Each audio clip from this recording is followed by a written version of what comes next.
Bapak Ibu, kita hidup dalam kehidupan yang bergerak amat sangat cepat. Saya mau tanya, kalau kita buka HP gitu ya, kita nonton TV, berapa banyak informasi yang bisa kita dapatkan dalam waktu 1 menit? Kira-kira berapa banyak Bapak Ibu?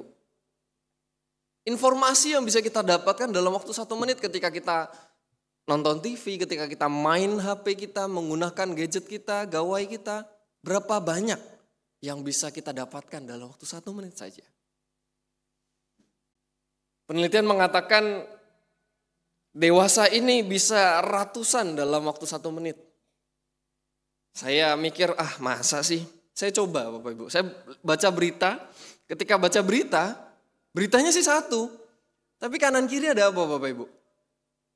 Ada apa? Ada sugesti, ada tawaran untuk buka berita yang ini, berita yang itu. Ini yang lagi populer ini. Banyak sekali. Dan dalam 1 menit saja kita bisa membaca, menonton, mendengar, menerima lebih banyak informasi. Jauh sekali dibanding 20 tahun yang lalu. Betul apa betul Bapak Ibu? Betul ya? Masih ingat ya? 20-30 tahun yang lalu seperti apa kita nonton berita? Ya, dari radio, dari TV gitu ya. Kalau saya masih ingat gitu, saya ngalami Mas Ian. TV itu ya sudah gitu, berita lalu iklan-iklan seperti itu. Di dalam berita ya udah iklannya cuma satu. Coba kalau kita buka channel gitu ya, iklannya ada iklan dari TV, ada iklan dari streaming medianya. Banyak sekali informasi yang bisa kita terima. Fenomena ini Bapak Ibu Saudara disebut sebagai information overload. Kita hidup dalam dunia yang banjir informasi. Penuh dengan informasi yang melampaui kapabilitas kita untuk memproses informasi yang ada. Cepat sekali.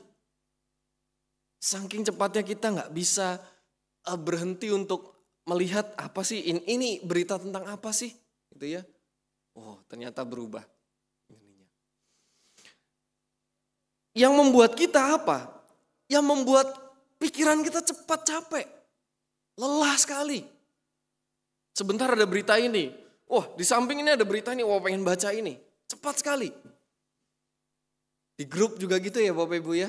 Di grup WhatsApp ada aja share-nya gitu ya. Pagi-pagi ada renungan ini, renungan itu, ada berbagai macam informasi yang kita terima. Ini membuat pikiran kita lelah.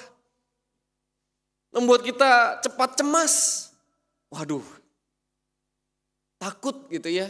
Wah, ini ada berita apa kemarin ada ledakan gitu di Kelapa Gading. Wah, tentang apa lagi nih? Wah, kita mengaitkan dengan teror sana sini. Wah. Kita kemudian juga mudah bingung dengan berbagai informasi yang ada. Sekarang kita bukan kebingungan untuk memilih, kebingungan karena tanpa kita bingung informasinya nggak jelas, enggak. Tapi saking banyaknya informasi kita bingung. Saya mau pilih yang mana ya? Makan aja Bapak Ibu. Hari ini kan kalau dulu kita pulang gereja, kita makan sama-sama milih mau ke restoran kanan kiri. Sekarang ada pilihan lagi. Di rumah kita nyampe rumah juga bisa. Kita tinggal scroll, kita tinggal pesen, bisa makan sama-sama. Nggak harus macet-macetan milih restoran, nggak harus demikian. Kita mudah bingung dan perlahan kita kehilangan arah. Bapak Ibu Saudara, kita mudah sekali mencari sesuatu yang instan, yang cepat dengan kehidupan yang demikian. Seringkali yang kita cari kesenangan instan, kepastian yang instan, validasi yang instan. Apalagi sekarang anak muda disuguhkan dengan apa? Ada asisten yang baru, AI assistant gitu ya. Kemarin saya pimpin retret katekisasi dan saya tanya, Kamu kalau bingung, siapa yang pertama kali kamu tanya? Ada yang bilang, papa saya. Ada yang bilang, opa saya. Tapi ada yang bilang udahan, AI. Saya buka asisten saya. Kalau saya takut, siapa yang pertama kali? AI. Nggak berdoa saya bilang. Bukan berdoa dulu, tapi AI dulu yang dibuka. Itu yang budaya kita saat ini. Oleh sebab itu muncullah sebuah slogan yang disebut YOLO. Apa itu YOLO Bapak Ibu? Wah, ternyata nggak cuma anak muda yang tahu ya. YOLO itu adalah you only live once. Kita hidup cuma sekali. Apa semangatnya? Semangatnya adalah menghidupi hidup yang betul-betul cuma sekali kok. Ya kan? Wah, sayang nih kalau nggak bisa menikmati, nggak bisa kelewatan ini dan itu. Sayang sekali. Maka hidup yang cuma sekali ini betul-betul dimanfaatkan gitu ya, diambil kesempatan yang luar biasa. Tapi sayangnya Bapak Ibu Saudara, seringkali YOLO ini berujung pada itu yang saya tulis. Hidup semau gue, maunya sendiri. Yang penting saya senang, yang penting saya maunya begini, saya jalan. Nggak ada lagi rasa takut, nggak ada lagi pertimbangan ini dan itu. Ini jadi ciri khas anak muda, betul apa betul Bapak Ibu? Ini jadi kritikan untuk anak-anak muda, gitu ya.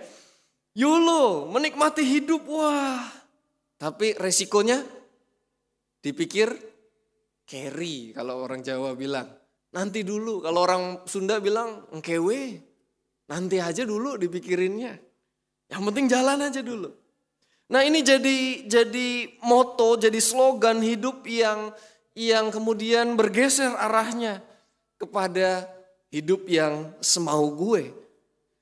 YOLO bukan lagi jadi hidup yang memanfaatkan sungguh-sungguh menghidupi hidup yang sekali ini, tapi dengan kebingungan.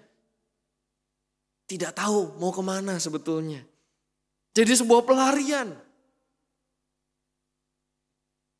Mengejar kesenangan citra diri di media sosial, di kelompok-kelompok. Agar dilihat oke, dilihat baik. Wah, liburannya jauh benar tuh. Tapi ternyata pinjem. Pakai pinjol untuk liburan gitu ya. Kenapa? Karena pengen menunjukkan bahwa dirinya oke, dirinya baik, dirinya mampu. Nah inilah yang terjadi saat ini. Yang kemudian pada ujungnya bertanya, sebetulnya saya sedang ngapain sih? Apa yang sebetulnya saya sedang lakukan? Ini jadi pertanyaan kita semua. Ini jadi pertanyaan anak-anak muda. Yang ketika mentok di ujung, nah saya sedang ngapain sih sebetulnya? Ngapain sih saya begini?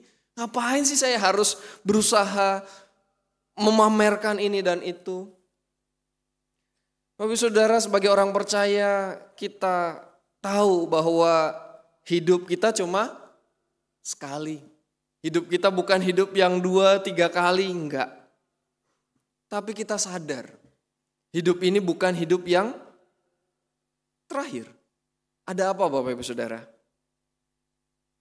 Ada hidup yang kekal. Ada kebangkitan. Oleh sebab itu cara kita menjalani hidup saat ini, yang sekali ini sangat menentukan. Bagaimana kita menghayati kehidupan kekal kita, bagaimana kita melihat.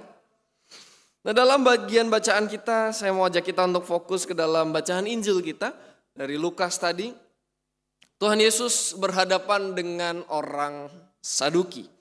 Apa yang khusus, apa yang khas dari orang-orang Saduki Bapak Ibu? Ada yang tahu? Apa yang khas dari orang-orang Saduki ini? Ada yang tahu Bapak Ibu? Biasa Tuhan Yesus berhadapan dengan orang Farisi. Sering sekali. Kali ini berhadapan dengan orang-orang Saduki. Orang Saduki ini adalah bangsawan, imam-imam yang punya posisi otoritas.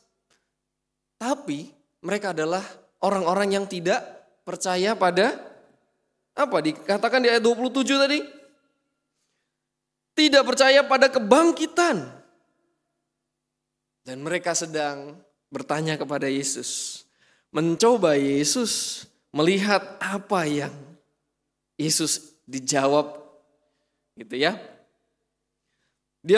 Orang-orang Saduki ini membawa sebuah kasus ekstrim. Kasusnya apa? Kasus ekstrimnya adalah tentang perkawinan levirat yang diatur oleh hukum Musa. Ceritanya begini Bapak Ibu Saudara, kalau dalam orang-orang Yahudi itu punya hukum, kalau ada perempuan yang menikah dalam sebuah keluarga gitu ya, misalnya saya punya 3 saudara, adik saya ada laki-laki semua, maka kalau tidak bisa punya anak lewat saya dan saya sudah meninggal, maka perempuan itu harus menikahi adik saya untuk meneruskan keturunan dan begitu selanjutnya. Itu perkawinan levirat yang diatur, itu ada. Nah dari dasar itu orang Saduki mempertanyakan tentang kebangkitan. Di ujungnya dia tanya apa? Ayat 33, pada waktu kebangkitan di antara mereka siapa yang punya istri? Ini pertanyaan yang menarik sekali. Kalau nanti dibangkitkan lalu istri yang mana ini? Soalnya udah 7-7-nya. Seperti apa konsepnya? Menarik dalam bacaan kita Tuhan Yesus tidak menjawab dengan ini. Oh istrinya si A, si B. Enggak. Apa jawaban Tuhan Yesus Bapak Saudara? Dalam bagian bacaan kita Tuhan Yesus mengajak sang Saduki untuk kembali kepada kitab suci. Tuhan Yesus mengutip Musa juga. Ya 37-38 itu Tuhan Yesus mengutip Musa. Bagian yang mereka percaya, mereka yakini. Untuk menunjukkan bahwa kebangkitan itu bukanlah gagasan yang baru. Tapi sudah ada di dalam firman Tuhan. Apa yang dikatakan Tuhan Yesus di situ? Tentang bangkitnya orang mati, Musa telah memberitahukannya. Dalam cerita tentang semak duri, di mana ia menyebut Tuhan sebagai Allah Abraham, Allah Ishak dan Allah Yakub. Ya bukanlah Allah orang mati melainkan Allah orang hidup, sebab baginya semua orang hidup. Apa yang Tuhan Yesus mau katakan di sini? Hari itu ketika orang-orang Saduki bertanya, apakah Abraham masih hidup Bapak Ibu? Apakah Ishak masih hidup? Apakah Yakub masih hidup? Tentu tidak. Sudah pada mati. Tapi Allah tetap ada, Allah tetap berkuasa, maka Tuhan Yesus ingin mengajak Saduki ini berpikir bahwa Allah sejatinya bukanlah Allah orang mati, tapi adalah Allah orang hidup yang membawa kehidupan. Jadi di sini Tuhan Yesus mengajak para Saduki ini bukan hanya membaca firman, tapi paham akan firman Tuhan. Sehingga ketika melihat kehidupan, mereka punya pemikiran yang terbuka. Tuhan Yesus tidak menggunakan perumpamaan sana sini, enggak. Pertama kali yang Tuhan Yesus lakukan adalah kembali kepada firman Tuhan. Agar para Saduki ini bukan hanya sekedar tahu, tapi mengerti dan percaya. Bapak Saudara, orang Saduki ini bukanlah orang-orang yang tidak terpelajar, enggak. Mereka luar biasa. Tapi justru dengan logika berpikir mereka menutup ruang Allah bekerja. Mereka memahami firman hanya lewat rasionalitas mereka. Mereka membatasi Tuhan. Dan di sini Tuhan Yesus mengajak nggak kemana-mana Bapak Saudara untuk menjawab itu. Tapi kembali kepada firman Tuhan. Menarik Bapak Saudara, ketika kita berbicara tentang YOLO tadi, kita hidup di tengah segala informasi yang melanda kita, konten yang begitu cepat. Di mana posisi firman Tuhan Bapak Ibu? Ketika hari ini kita diingatkan bahwa Tuhan kembali kepada firman untuk menjawab pertanyaan Saduki tadi. Pertanyaan saya di tengah-tengah kehidupan kita saat ini. Di mana posisi firman Tuhan? Di mana kita letakkan firman Tuhan di dalam kehidupan kita? Apakah firman Tuhan sungguh-sungguh menjadi suara yang menuntun langkah kehidupan kita? Kalau bahasa Indonesianya kurang ini ya, suara itu sama aja. Kalau dalam bahasa Inggrisnya voice, suara voice yang menuntun langkah kehidupan kita. Atau firman itu hanya bagian noise, suara-suara bising yang ada di dalam keseharian kita. Yang kemudian bisa tenggelam, yang kemudian bisa kita abaikan. Di mana posisi firman Tuhan? Saya percaya kita tidak menolak firman Tuhan, tapi bagaimana kita memprioritaskan firman Tuhan Bapak Ibu di dalam kehidupan kita. Di tengah-tengah kehidupan banjir informasi yang membuat kita penuh dengan informasi, firman Tuhan pertama kali harus jadi yang utama. Kita harus punya ruang khusus agar firman Tuhan itu membentuk kita. Tidak hanya kita baca, tapi juga kita, apa Bapak Ibu? Kita pahami. Karena itulah panggilan kita. Kita dipanggil bukan hanya untuk mendengar firman, tapi membiarkan firman membentuk kehidupan kita. Jangan sampai kita seperti orang Saduki tadi. Mereka tahu firman itu, mereka sadar tentang firman itu, tapi apa yang terjadi? Firman itu tidak mengubahkan mereka. Firman itu tidak menggerakkan mereka, tidak membentuk mereka. Maka hari ini kita diajak untuk pertama kali menjadikan firman di dalam kehidupan kita itu adalah yang utama. Yang tidak hanya kita baca, tapi kita pelajari betul-betul. Bapak Saudara, di sini PA ada berapa kali seminggu? Ada berapa kali ya PA di sebulan sekali? Berapa pesertanya kira-kira? Ya, ini jadi pergumulan kita bersama ya.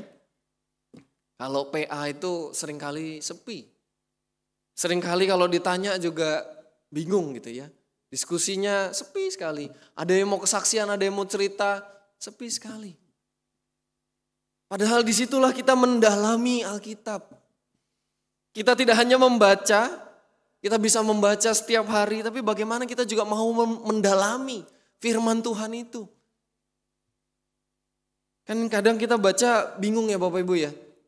Duh, ini maksudnya apa gitu ya. Kalau nggak kita dalami bagaimana?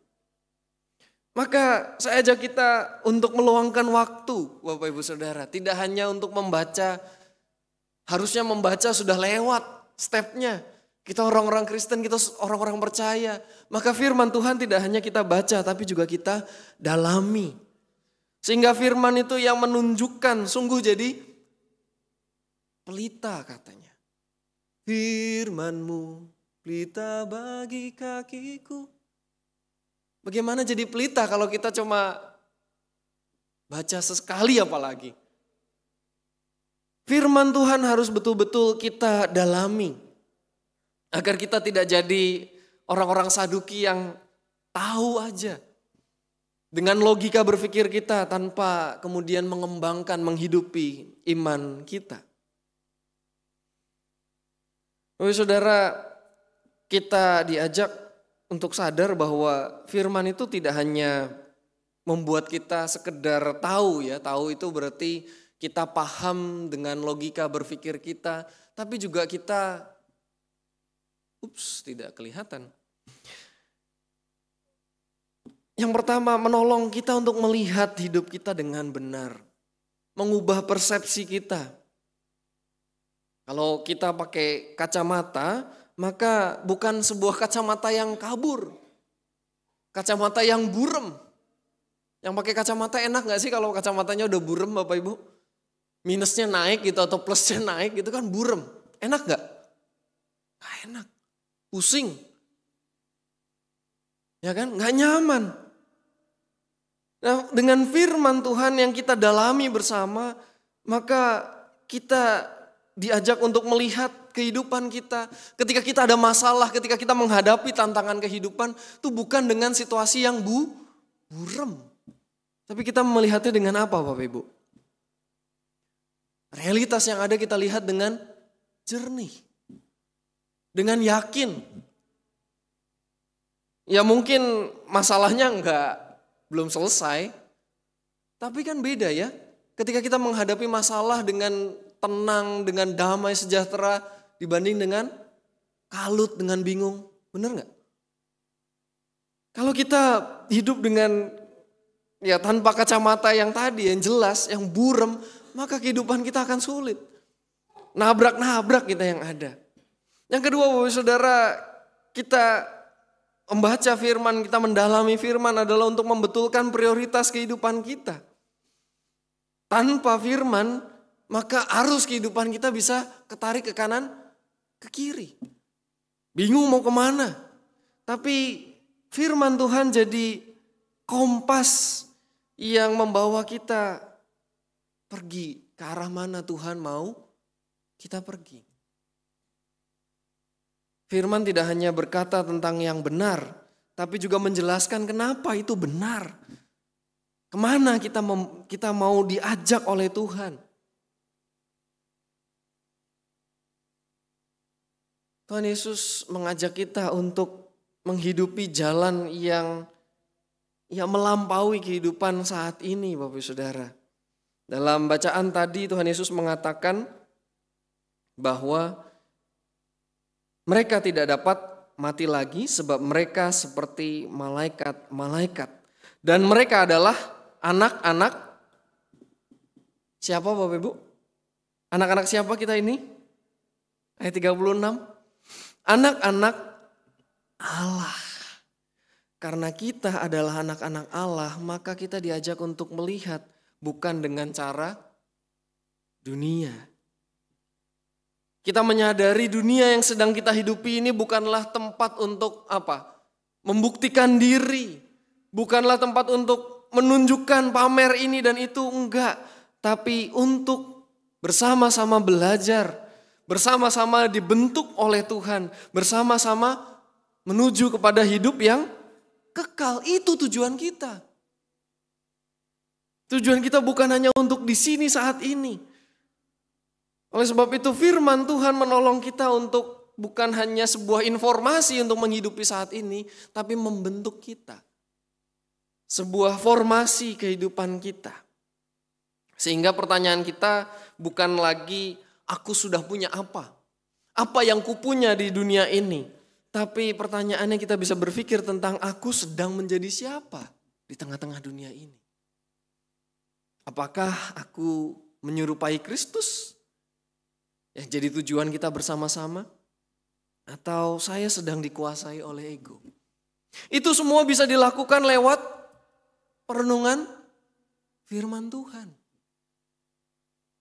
Yang menolong kita melihat bahwa ukuran keberhasilan orang percaya bukan hanya masalah materi yang kita miliki, berapa keras kita bekerja, berapa banyak keringat yang keluar, tapi bagaimana kita jadi garam dan terang.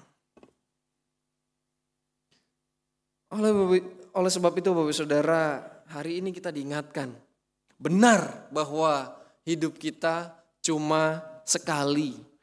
You only live once. Tetapi hidup yang sekali itu bukan untuk mengeruk semua mua, mencoba semua hal, mengejar segala sesuatu. Karena itu pasti tidak mungkin. kita lakukan. Manusia nggak akan pernah puas Bapak Ibu. Betul? Kita nggak akan pernah puas.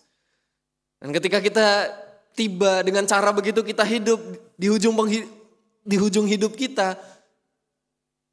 Apa yang kita lihat? Saya belum punya ini, saya belum punya itu. Yang ada apa? Kecewa. Karena kita merasa tidak punya apa-apa. Dunia berkata, YOLO, you live only once. Ambil dengan cepat, kuasai sebanyak-banyaknya selagi kita bisa. Tapi firman Tuhan hari ini mengingatkan kita, Yono. Ada Bapak Yono di sini? Semoga tidak. Yono, bukan nama orang, tapi you only need one. Sebuah filosofi yang menekankan pada kita hidup dengan kesadaran yang penuh, di mana seorang hanya fokus pada kebutuhan yang betul-betul penting, yang berarti. Prinsip ini mengutamakan kualitas daripada kuantitas. Maka mana yang penting Bapak Ibu dalam kehidupan kita sebagai orang percaya? Yang penting cuma satu. Apa itu? Apa itu? Firman Tuhan yang kita dengar, kita baca untuk mengenal seorang pribadi yang luar biasa. Apa itu Bapak Ibu? Siapa itu Bapak Ibu Saudara? Yesus Kristus. Yang kita butuhkan hanya Kristus.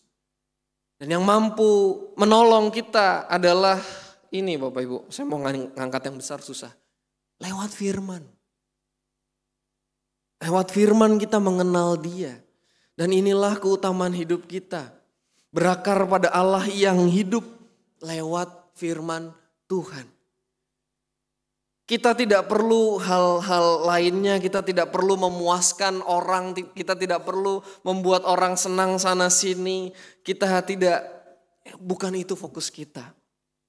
Kita hanya perlu berjalan bersama dengan Allah.